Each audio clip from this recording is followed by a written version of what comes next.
agosto lanzamos oficialmente los productos, la marca Wild Fork aquí en Liaisons. Esta es la primera vez que se va a conseguir Wild Fork afuera de los Estados Unidos, o sea, la primera vez que está en el Caribe y la primera vez en Aruba y exclusivamente obtenible en Liaisons Food Market. Entonces estamos sumamente orgullosos de poder traer esta marca a los clientes aquí de Aruba porque estamos trayendo calidad y conveniencia a sus cocinas.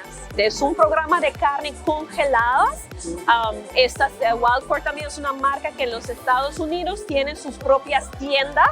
Tiene como 50, casi 60 tiendas. O sea, cuando tú vas a los Estados Unidos vas a conseguir una tienda de Wild Fork, de Meat y Seafood. Liaisons está trayendo las carnes y también tenemos pollo, lamb.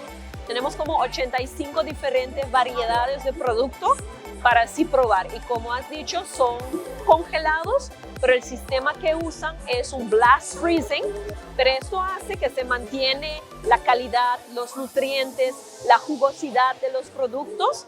Y también es muy rápido de descongelar. O sea, en 30 minutos está descongelado y tú puedes prepararlo en casa muy fácil. Claro, tenemos un freezer entero que es para Wild Fork.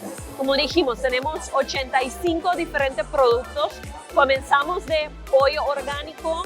Tenemos los carnes premium como Tomahawk, New York Strip, tenemos carne de puerco también como pork chops, tenemos family packs, los tenderloins, medallón, los productos para hacer tacos como ground beef fajita, beef birria, a los lamb roast productos.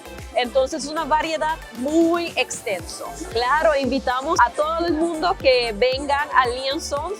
Ven a probar los productos de Wild Fork. Como hemos dicho, tienes calidad y conveniencia, o sea, fácil para que tú puedas hacer los mejores comidas en tu casa.